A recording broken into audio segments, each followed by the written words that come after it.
We're back today for the Coca-Cola 600, the longest race of the year at Charlotte Motor Speedway. Memorial Day weekend is supposed to be the biggest day in racing, but we have two races that are not happening today in the Indy 500 and the Monaco Grand Prix, so it's just Coca-Cola 600. It kind of sucks, but this is what we got, and we're going to try to make some money today. Before I get started with the driver by driver, I'm going to go to our track trends. At Charlotte, we have an average place differential of 7.19, and it's a pretty high place differential. And if you look at the most laps led, it's 200. Average finish the last 2 years is 246.5. But this is a little bit skewed because here I wrote down my notes.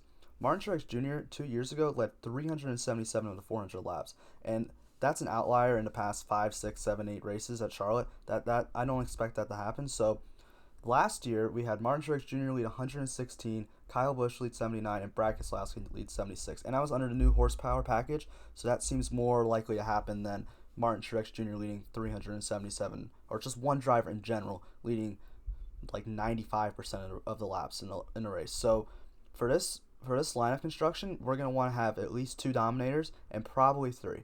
If you can fit 3 in, you're going to want to find 3, but I'm going to have some lineups with 2 dominators and some lineups with 3 dominators. I think that's a more likely course of action in today's race. In the past 2 Coca-Cola 600s, 6.5 drivers have advanced 10 plus positions. In a lot of races, I would like to go to having more place differential, but this is a 400 lap race. There's 300 dominator points up for grabs today, and those are going to be the majority of the points. If you don't have at least 2 dominators in a lineup, you're not going to win a big prize today on DraftKings. So for most of my lineups, for all of my lineups, I'm either going to have 2 dominators and 4 guys who I think can advance 10 spots, or 3 drivers and 3 other drivers who can advance at least 10 spots. That's going to be the key to winning on today on DraftKings. I think that's all I have for track trends. A lot of these other stats don't really matter because of the high place differential and because of the amount of dominator points that are needed to win today. All right, let's go driver by driver. First up, and this is being recorded before qualifying. Qualifying start is at 2 o'clock today, and that's just a few hours before the race. So that's going to give an edge to a lot of people that are just going to be setting lineups that are going to be paying attention and focusing after qualifying. I'm sure there's going to be a lot of people today that just set a lineup yesterday or set a lineup early this morning and don't really get a chance to look at qualifying. That's going to be important today. I'm really looking forward to it. I'm going to be watching qualifying today. I think that's going to be important. Going to try to gain an edge and try to win that 50K risk-free contest. All right. Up first at 11,500, we have Kyle Busch. He should be the highest. Well, okay. For NASCAR overall, he should be the highest driver. And at Charlotte, he's over the past 2 years, it's been great. He's got an average finish of second, which ranks second. He had a win here 2 years ago, or was that last year? I don't know. He won here recently. Won this race recently. Maybe that was last year. He at these the 1.5 mile tracks, he has an average finish of 8.19, which ranks 5th out of all drivers, and an average running position of at Charlotte, he has an average running position of 3.15, which ranks 1st. So we're gonna get to Martin Truex in a second, but Kyle Busch average around and average driving position is the highest in the field, and I mean that's just he's definitely one of the favorites to win. He's got an average running position at these type of tracks of 9.28, which ranks 4th, and 25.75 quality passes at Charlotte, 49.09 quality passes at 1.5 mile tracks. Coming into this race, the start of the season, Joe Gibbs hadn't really looked so great this year, but at Darlington they took off. In the second race at Darlington, Denny Hamlin won, Kyle Busch finished second, Eric Jones finished 5th, and Martin Truex Jr. was having a great race, and I believe if that race continued, would have been top 7 finish. Maybe top 5. I mean, I honestly, it would have been reasonable to see the 4 Gibbs cars finish top 5 in that race. That's how well they were running that in Darlington. So if you look at all the stats, he's got an average finish of 5.5, which is really good. It's not the best, but it's up there. It's one of the top 3 or 4. He's got an average running position of 12.16, but that's also going to be skewed a lot from the first Darlington race where he had to start dead last and took him a long time to get back up to the front. But in the next Darlington race, he started not dead last, but towards the back, and he was able to finish second no problem. So I'm not really worried about that average running position recently. He also has 52 quality pass, which is really high. So if Kyle Busch isn't starting on the pole, he's still a great play no matter where he starts. He's definitely a guy who I expect to be able to get up and dominate and lead a bunch of laps. One of my 2 main dominator choices, and he's going to be one of the highest owned drivers today. I don't see why he wouldn't be. Kyle Busch looks really good at Charlotte.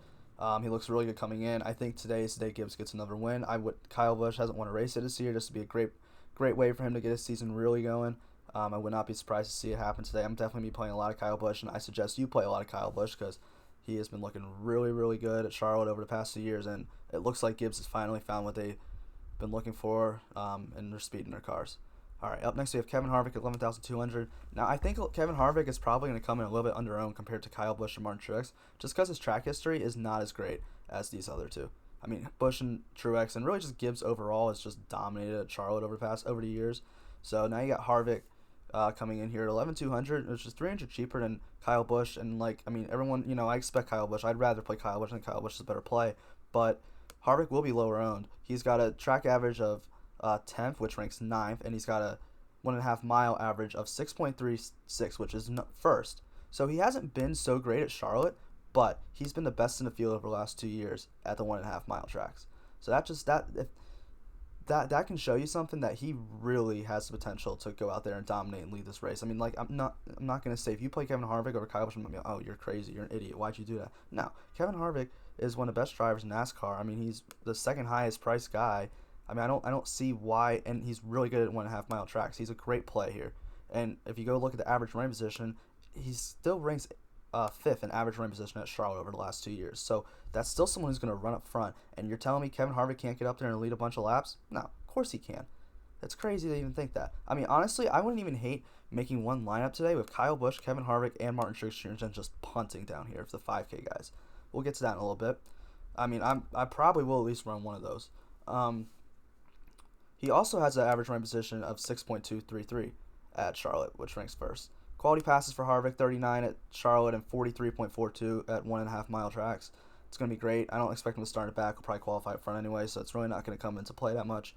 But coming into Charlotte, he has the best average finish in NASCAR and the best average running position in NASCAR. So if you're telling me Kevin Harvick can't get up there and dominate, you're trying to tell yourself a story that Kevin Harvick can't do that, and he's got a really fast car. He's looked great all year. I don't see why Kevin Harvick cannot get up here and dominate. He's not going to be as higher owned as Busch or Truex, but he has the same amount of ceiling, same amount of potential as those guys. Denny Hamlin, I'm not as big on. Gibbs has been really good, but I mean, Hamlin, I don't expect to really get up and lead a bunch of laps. He hasn't ever done that at Charlotte. He's just hung in the top 10, had really good finishes. If Hamlin starts far back, he's a good play. But I don't like if these are the top 4 in the starting lineup, I'm not playing Hamlin. I'm playing these 3 guys and not Hamlin. I don't expect Hamlin to get up front to lead laps. I just expect him to hang around top 5, top 10 all day. I mean, he's got an track average of 10th, which ranks 9th, a type average of 11.33, which ranks 10th. So I mean, those are good stats, but they're not great. You look at around him, you got ranking 5th, 1, 2, 3, and then 10, and even 6 and 7, and 10. Hamlin's just, it's not necessarily a strength to 1.5 miles. I mean, Gibbs has been fast. He's coming off a win at Darlington. He's already got 2 wins this year. He's been good this year, but I don't really see the ceiling at Charlotte as I do for more guys like Busch, Harvick, and Truex. Average running position at 8.65, which ranks 4th. That is good. I mean, that's what I'm saying. He hangs around and is in the top 10. He's going to be a top 10 driver today. There's no doubt about that. I just don't see him really getting up front and leading a ton of laps. If you go to what he's been doing this year, his momentum, his last 5 races, this is all excluding Daytona. Well, it has been 5 races in Daytona, so I won't even be in here anyway. But he's got an average finish of 7.25, which is really good. But his average running position hasn't been as high. That means he hasn't been running as well in 14.08, but at the end he's found a way to get up to the front. So that's what I'm saying. If you're picking a guy for 10,800, you want obviously you want him to be up towards the front, but you want him to be leading laps, and I just don't see Hamlin getting out in front and leading in front of Busch, Harvick, and Truex. We'll see. I mean, maybe Hamlin's going to start on the pole, and these guys start farther back, and that's a different story. But for now, I just expect all of them to start up front, and I don't really see Denny Hamlin getting up front and leading a ton of laps. But he is also going to be probably lower owned unless he starts in the back. So he's an interesting play. He's just not my favorite play. Now to my favorite play on the day. Martin Truex Jr. should not be 10,600. Martin Truex Jr. dominated Charlotte over the last 2 years. I mean, you just heard me say 377 laps 2 years ago and won that race. He's been the best at Charlotte in the past few years. He's in the best team. I mean, and the best car probably today. He's only 10,600. Like, I haven't even gotten into the stats for him yet. But he's better at Charlotte than Ham. He's better than Charlotte than Harvick. I can understand putting Kyle Busch above him because Kyle Busch has just proven to be a better driver over time. But at Charlotte, Truex is so good, and his stats this year haven't really been what we've been accustomed to seeing from Martin Truex Jr., but he's also had some bad luck, and it's put his price down. I expect him to be probably the highest owned player today, honestly, unless you have someone in this mid-range starting like 40th, then maybe. But Truex, for dominators, Truex can be the highest owned dominator. He should be, because you can just fit in. Like, if you want to play your two dominators, make it Martin Truex Jr. or like Chase Elliott or Alex Bowman or Jimmie Johnson, like, you have so much salary left. I mean, that's just like then you don't even have to play one of these two, and you could. I mean, that could be a tournament winning lineup. All right, let me get into Truex stats. All right. He has a track average of 1.5 over the last 2 years. I mean, obviously that ranks first, but 1.5. I mean, that means he's ran first and second past 2 years. He's led the most laps those two races as well. Just didn't win one of them. And it's not just Charlotte. Like 1.5 mile tracks, average finish is 6.9. That ranks second. I mean, he's still just great at these 1.5 mile tracks. Truex is just. He's just been dominant here and dominant at these types of tracks. I mean, he's got an average run position of second at these tracks, or at Charlotte, and average run position at 8.74 at 1.5 mile tracks. And the quality passes are really good, 33.5 and 54.71. But I don't expect that to really to come into play that often today. I expect Truex speed. He's my favorite dominator play today, especially if he starts up front. If he starts in the back, it's gonna be a little bit tougher, but there's so many laps in this race, he's going to get to the front. He just might not lead the early portion of the laps. Truex is going to lead a bunch of laps today. He's going to be great. I mean, watch, he's going to blow an engine. We're going to be screwed, but, you can't predict that stuff. I really love Martin Truex today. Coming into, this season, he's got an average finish the last 5 races of 12.5. That doesn't look good compared to those other guys. But like I said, he's had some really bad luck this year. Just last week at Darlington, he was doing great, and he was having a great run. His average running position should tell you that his average finish is just not what he's really been running as. And Gibbs has looked faster every single race, and I just think this might be the race they just break out, and Busch and Truex. It just feels so perfect for a track that they're both so good at, and for Gibbs to have been improving every single race this year with their speed. I just see this is it. This is this week. Truex, my favorite play on the slate today. This is all before qualifying, though. I don't, stuff could change. William Byron can start 39th again, and I'll love to play him, but, right now, Truex for dominators is my favorite. I'm going to have a ton of Truex today. You should as well, I feel. Let's get to Brad Keselowski at 10,300. I'm going to talk about Keselowski and Logano together. Both teammates, both Penske guys, both around the same price. They're both Charlotte hasn't been their strong suit. It's interesting because Brad Keselowski at 1.5 mile tracks has been really good. He ranks third over the last 2 years. But at Charlotte, only an average finish of 11.5, and that ranks 11th.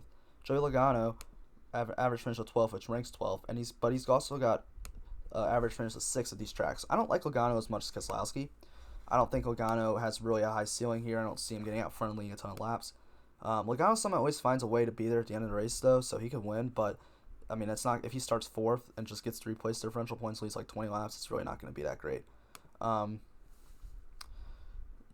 Keselowski, though, I see the upside because of how good he is at this track. It's just, you're telling me I'd rather play.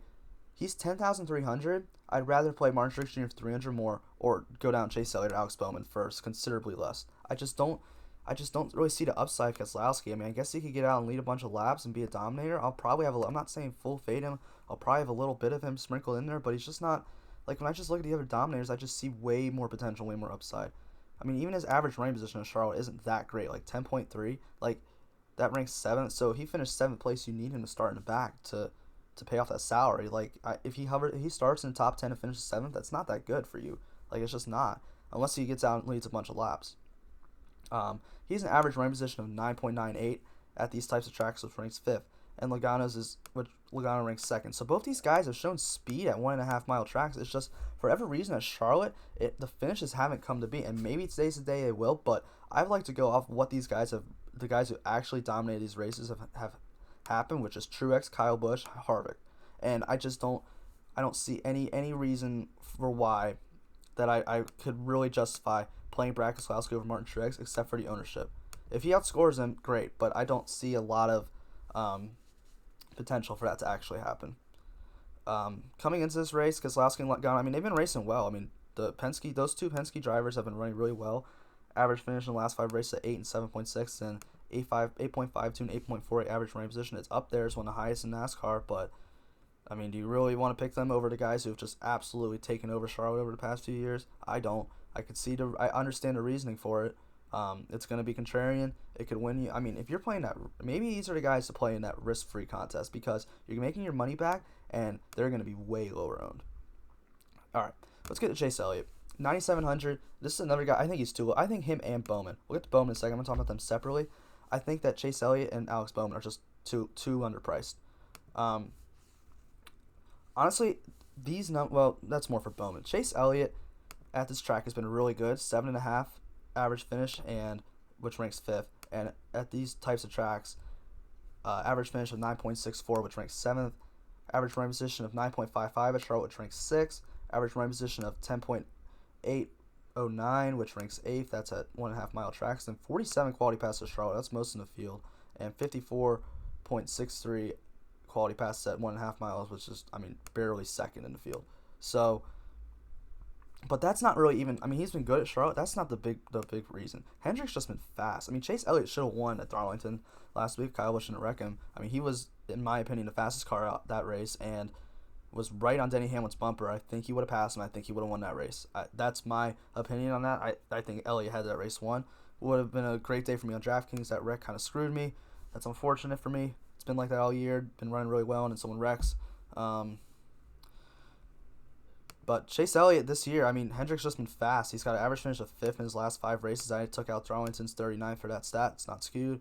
Average running position of 8th and 63.8 quality passes. So that really honestly tells me Chase Elliott has been the best at getting through the field. If he doesn't start on the pole, I don't care. If he starts like 10th or 8th, I think he can dominate this race. If I'm picking honestly, I know I talked a lot about Kevin Harvick, but if I want a third dominator, I'm going Truex and Busch, then Chase Elliott. Hendrick's just been so fast this year, and Elliott is probably the best. Elliott and Bowman are 2 best drivers on Hendrick right now, and Elliott is just, he's got a win coming for him. The way he's been running this year, he's got a win coming for him, and the 600, what better than the Coca-Cola 600 to get a big win for him for this year. I like Chase Elliott a lot. And he's cheap. If you want to play Kyle Busch and Chase Elliott as your dominators, you still have a lot of money left. But now, if you play Truex and Chase Elliott, you really have a lot of salary left to make some good plays down here. There's just I also really like playing Busch, Truex, and Elliott or Bowman. It's just. Okay, let's go on to Alex Bowman. It's the same thing about Hendrick being so good, and Bowman hasn't been as good as Charlotte, but Bowman also hasn't been as good as a NASCAR driver until this year. So, but he's still run really well at Charlotte. Average finish at 8th, which ranks 7th, and at the 1.5 miles, average finish of 11.66, which ranks 11th. But let's get to this year. Alex Bowman, last 5 finishes at 9.6, but look at his average running position, 6.78. He was a top 10 car at Darlington, and he messed up on pit road, got put in the back, and then the rain started. And it was just unfortunate. I had a lot of Bowman. He was doing really well. I just don't see that speed going away. Alex Bowman, another guy I really like. as a dominator today. My 4 favorite dominators are Busch, Truex, Elliott, and Bowman. I love the price on Alex Bowman. He's led a bunch of laps already this year. He's looked fast. Him and Elliott both. The Hendrick as a whole has looked really fast this year. Bowman leading laps, dominating this race. Why not? Everything has looked good for him. Hendricks looked fast. I don't see that speed changing at all. It's going to be a really good race for him. Up next, we got Jimmie Johnson. This is an interesting one. Jimmie Johnson's 9,200, and I talked about last week how we got to understand that the 48 is going to be fast this year. So the interesting thing is I think he can be a dominator today. I don't think he's got as much of the dominator upside as the 2 above him, or of course the big 3 I talked about earlier. But the 48, the first Darlington race where he didn't have to start dead last, he was dominant. He was looking like to be a guy who could dominate that race. He was leading a bunch of laps before he wrecked, and I didn't see any reason why that would have changed. He would have been at least up front the whole race. So if you're telling me Jimmie Johnson, who over the course of his entire career, I'm not even just talking about the last 2 years of stats, over his entire career, Charlotte has been like one of his best tracks, period. If you're telling me he can't come out here and dominate this race and win it with a really fast car, you're crazy. And I mean, if you played a narrative, if you make lines based on narrative, which I don't personally do that, but I don't like that. Unless it's Kobe Bryant retiring and Dwayne Wade retiring, that's different. But like, I just don't play that. I hate playing narratives. After Russell Westbrook against the OKC Thunder burned me, I'm never doing that again. Jimmie Johnson, I mean, to come back to Charlotte, he hasn't won a race 2 years, his last year of his career, and to do it at the track, he's been so great at it over the course of his career. And it's not just like it's Charlotte, the racetrack, like it's a big race. It's one of the biggest races of the season in NASCAR. For Jimmie Johnson to come out and win this would be such a huge narrative. I really, if you play that card, I would play some Jimmie Johnson today. I don't really care where he starts. I'm going to play at least a little bit of him just because I think he can get up and dominate this race. But if he starts in the back, I don't think he will. I mean, he's got a fast car. But if he starts in the back, he's just a smash play. Let's go over his stats at this track over the past 2 years. He's got an average finish of 6.5, which ranks 4th. His average running position, or no, that's not average running position. That's at the 1.5 miles over the past 2 years. It's 13.44 and 14. But I mean, the thing I'm just saying about Jimmie Johnson is he's been faster to start the season than he has been in the past few years. And the fact that at Charlotte he's been better than all 1.5 and he's been faster, I really like that. That speaks a lot to me. His average running position is 10.45, which ranks 8th. At these types of tracks. Doesn't have a great average running position, 15.85, which ranks 17th, and 18 quality passes at Charlotte, but 46.55 overall. If Jimmie Johnson starts in back, he's a great play, but I think he's a good contrarian play because I do think Bowman and Elliott are going to be owned as dominators. If you go 200 down to Jimmie Johnson, I think that's a good play. I think he's a good contrarian play, and I could totally see him leading laps. And I mean, just the way Hendrick's been running, I mean, let's look at his last 5 average finish. I took out that wreck at Darlington, so he's got an average finish of 6.4, which is 1, 2, 3, 4th in NASCAR. So, I mean, and he's the 9th highest priced driver. So, you know, I mean, it's a little thing to think about. He's been running good, average running position at 10.95, and I mean, he started 39th, 37th, something like that at Darlington last race, and he finished 8th, I believe. It was a top 10 run, I know that. So if Jimmie Johnson started up front, he would have been up front all race, and he probably would have led laps. He probably would have been competing for a top 5, maybe competing for a win. Because his car was fast, and his teammate, I just said, I thought had the fastest car, Chase Elliott. So why can't that happen again? I don't think people are going to, I don't really know how many people are going to play the narrative card here today, but honestly, I don't think they will because I think everyone's just going to play Bowman and Chase Elliott. But watch out for Jimmie Johnson today. I'm not saying play a ton of him. I'm not saying make him your biggest guy. If you're playing cash, I wouldn't play him. But he's a good contrarian option that could totally lead laps. I mean, he's proven now to me that he can lead laps. And he's proven to me he's had a fast car. And over the course of his career, he's been great at Charlotte. But not even that. Just past 2 years, he's been good at Charlotte. And compared to the other tracks, where he hasn't had the speed the past 2 years. He hasn't been as good. Now he has the speed. I really like Jimmie Johnson. All right, let's go to William Byron. He's the last Hendrick guy, which I think is interesting that they're all 4 in a row in salary. Byron's the guy I'm not. If I'm fading one of these guys in the 9K range, it's William Byron. He's got a track average of 9th, which ranks 8th, and average running position of 15.05, which ranks 18th. I don't think William Byron. It just doesn't seem to me that he's been as good as these guys this year. These other 300 guys that are in the same price range. And if William Byron starts up front, I just don't see the upside of playing him. I mean, I don't really see him getting out and leading laps in front of a lot of these guys. Now, if he's starting up front and none of these guys are starting up front, that's a different story. But I mean, do we really expect that in the top 10 you're going to have William Byron and none of these guys? No. So, it's tough. I think if William Byron starts 15th or back, he ends up being a good play because I think he has top 5 potential just because how fast his car is. And he has been good at Charlotte. The average running position at Charlotte has been 7.8, which ranks 3rd, and a good average finish. So I see there's place differential upside for him. And there's definitely fastest laps for him just because of how fast Hendrick's been. And, I mean, he could totally get out and lead laps. But I just don't think I like him as much as these other guys because I think they're just better drivers. And I think they've just been better at this track. And it's nothing against William Byron. He's 22 years old. He's going to be a great driver in NASCAR, I'm pretty sure. But for now, these guys are just better. Coming into this race, you see the great stats for all the Hendrick guys, and you have William Byron, like 14.75 average finish, 12.3 average running position. The quality passes have been good, though, so I can see him moving up through the field. That's why I'm saying if he starts like 15th or back, he's a good play, because I think he can definitely move up through the field. He did wreck here 2 years ago, so that kind of skews the stats. He didn't have a great race last year, but he had a good race. It's like he's been good, he just hasn't been great. And is this the race that William Byron breaks out? Coca-Cola 600 has a history of like drivers either getting their first wins here or drivers who aren't like the top tier guys winning this race. So I mean, there's that narrative too. He's in the 24 car. Jeff Gordon was great here over the course of his career.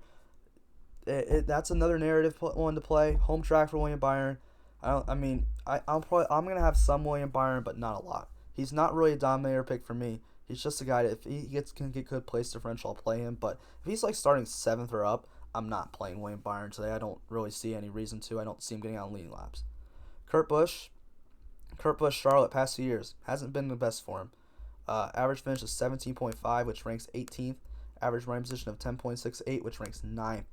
And then, well, that's at 1.5 mile tracks. So he's been better at the 1.5 miles than he has been at Charlotte. He's 8,700. I don't really like that if he's starting up high. If he's starting in the back, I'm playing Kurt Busch today. But if he's starting kind of in the top 10, I don't really see the potential for him to get up front, lead laps, get a ton of place differential. He's just not a guy I want to play.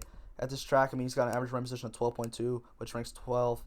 And at 1.5 miles, he's got an average running position of 10.09, which ranks 6th. So, I mean, it just shows you he's been good at the 1.5 miles, but at Charlotte itself, it's just not been that great. 36.5 quality pass to Charlotte, 50 at 1.5 miles, though.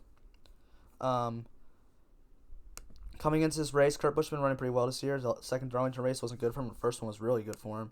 He's got an average finish of 10.4 in his last 5. Average running position of 13.36, 41.2 quality passes. So if Kurt Busch is starting pretty far in the back, he's a good play. But other than that, I'm not really excited to play Kurt Busch today. I don't see a lot of guys in this 8K range except for maybe Blaney, depending on where he starts. But Eric Jones is one that's interesting to me. He hasn't run too well at Charlotte over the course of his career. I mean, like I said, the past 2 years, Gibbs has just been dominant, but Jones hasn't run well. Last year, he blew a tire like 30 laps in, and he finished dead last. So that sucks.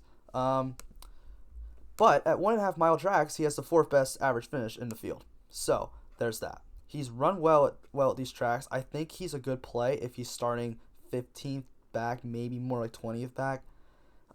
If he's starting up front, I don't see the upside for him to get up front and lead laps, but I can totally see him hanging around top 10. But if you have one of these other 3 in this range that can get more place differential upside, then I'd rather play that. And honestly, I just like playing the 2 expensive dominators and then going down here more than just playing Eric Jones. But I don't know the qualifying spots here. That's all going to change. Like, all of this could really just change with qualifying. That's going to be interesting to me. But Eric Jones coming in to this race hasn't been running great this year, but Darlington is a great track for him anyway. He ran well there. He's got an average finish of 11.5 this year and an average running position of 14.08. If he starts in the back, he's a good play to get up front, but if he's starting like in the top 10, I'm not really excited to play Eric Jones today. Clint Bowyer, they priced him up after that race at Darlington after he ran well, but like I don't really. If Clint Bowyer starts in the back, I guess, but like he hasn't been good at Charlotte. Average finish at 18th, which ranks 19th. Average running position of 14.15, which ranks 16th. Like, that's not good for someone who's 8,300. I mean, there's guys down here that are better than him that are like cheaper, and I just think at this point in their careers, Eric Jones and Kurt Busch are just better drivers as well as Ryan Blaney, who's underpriced. I really just don't like Clint Bowyer saying unless he starts in the back. If he's starting in top 20, I'm probably not playing Clint Bowyer. He'll hang around there all day. Stewart Haas, outside of Harvick, hasn't looked great, except for Darlington in the last race. Bowyer looked really good at Darlington, but he ended up wrecking, and it just didn't go well for him. I just don't like his price. If Bowyer was in like the 7Ks, I would understand it, but at 8,300, I'm just not excited to play Clint Bowyer. All right, Ryan Blaney, 8,100. This is ridiculous. He should be more expensive than at least Bowyer and Jones and maybe Kurt Busch. And honestly, probably William Byron too. Blaney's just been the bearer of bad luck this year. He has an average finish of 16th in the last 5 races, but doesn't tell the story. First off, Darlington's just a bad track for Ryan Blaney overall. He's been bad there his whole career. But before that, he should have won at Vegas. Stupid caution came out 2 laps ago. Pitted, strategy didn't pay off. He lost. At Fontana, he was running 2nd place. He should have won that. Well, he shouldn't have won that race. He should have finished 2nd that race, and he had a vibration with 2 laps to go, had to pit. Daytona, he finished second. I know that's not on here, but it just shows you Ryan Blaney has been doing well this year. He's had a good season to start. And then at Phoenix, he got wrecked by Hamlin like 10 laps in. So Ryan Blaney's just had a bunch of bad luck this year. At 8,100 for someone who's been running so well, it's great. Now, Charlotte hasn't been the best tracks for him. He's got an average finish of 13th, which ranks 14th, and an average running position of 12.25, which ranks 13th. But at 1.5 miles, he's got an average finish of 10th, which ranks 8th, an average running position of 10.54, which ranks 7th. So he's been good at the 1.5. Charlotte maybe hasn't been the best for him. But, I mean, if Ryan Blaney's starting top 10, I probably won't want to play him. But I don't expect that to happen.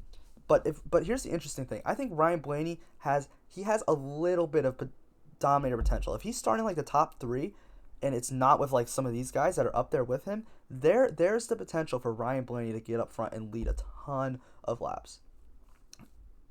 I'm not, if he's starting farther than back, no. But if he's starting up front, I can see it.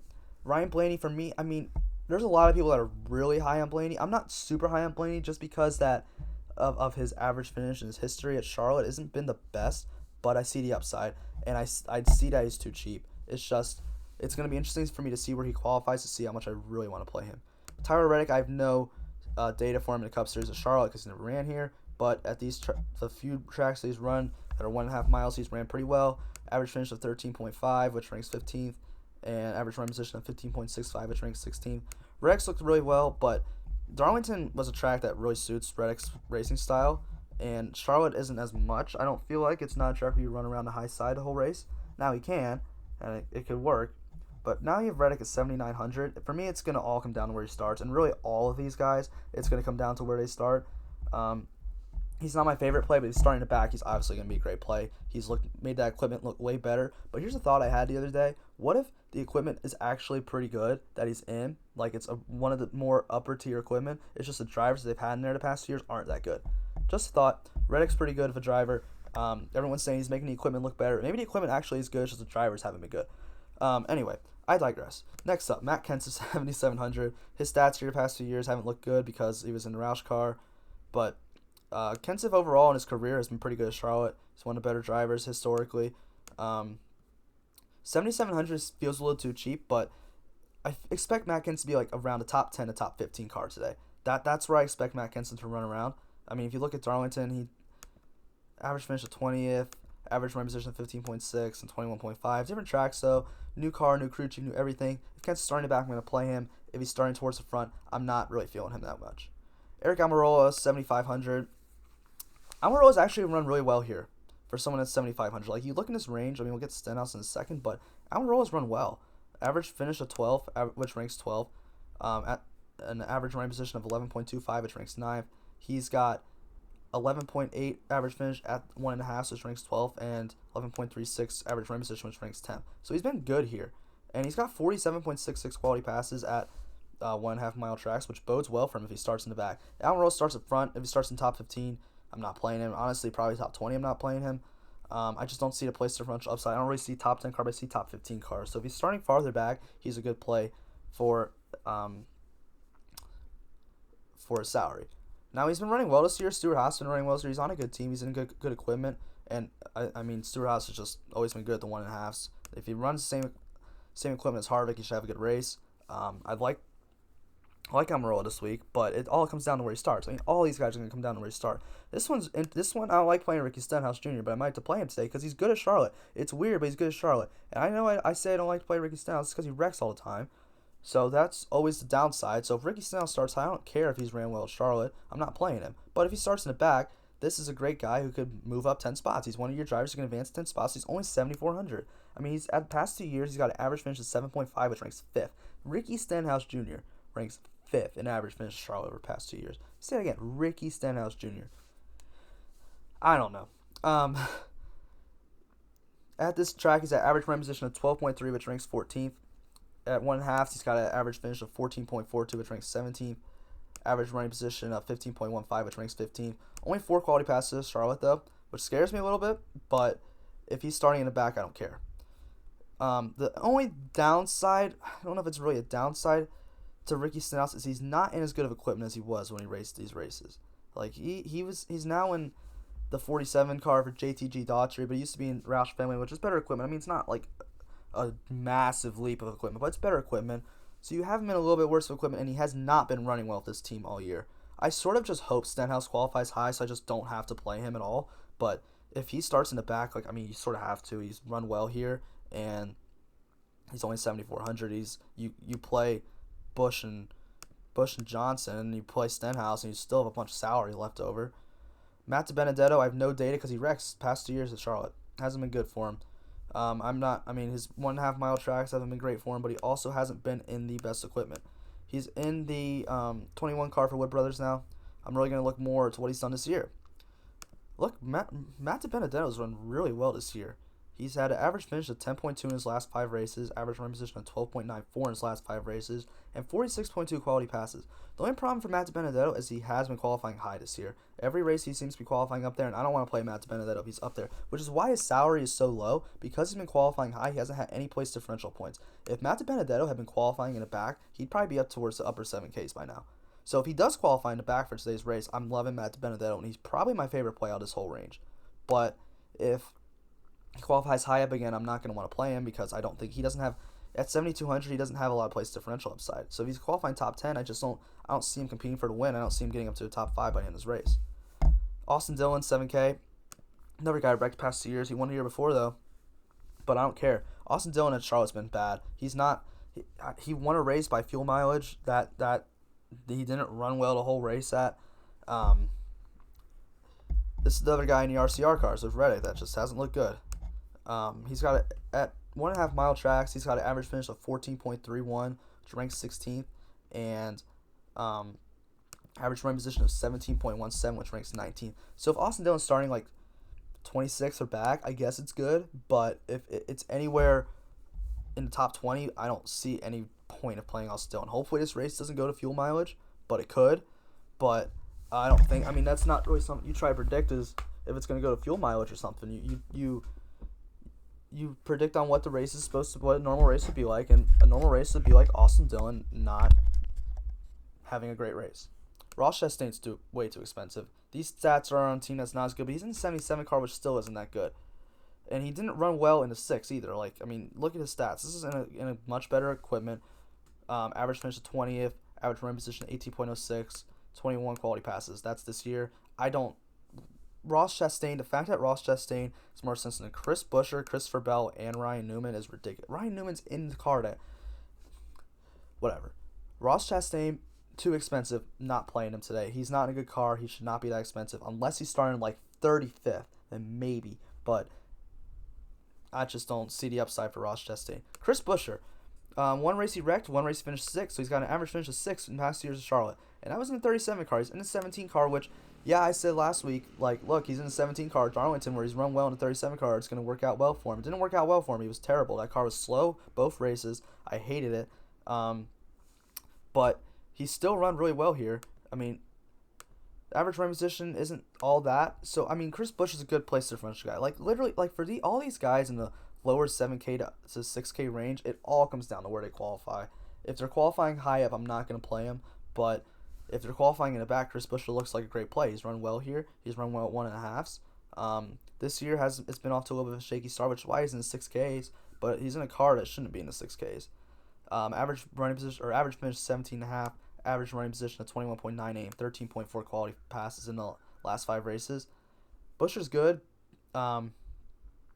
He's not my favorite play in the 6K range. I'll get to him in a minute though. Christopher Bell at 6,600. No data for him at these type of tracks, but 1.5 miles, not been good for him.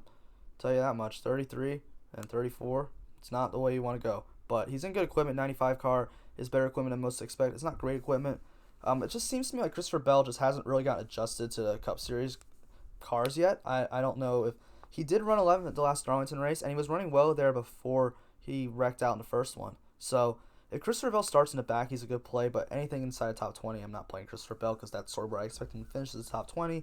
And that's sort of okay. That's I feel like a ceiling for Christopher Bell is top 20 finish. I don't see him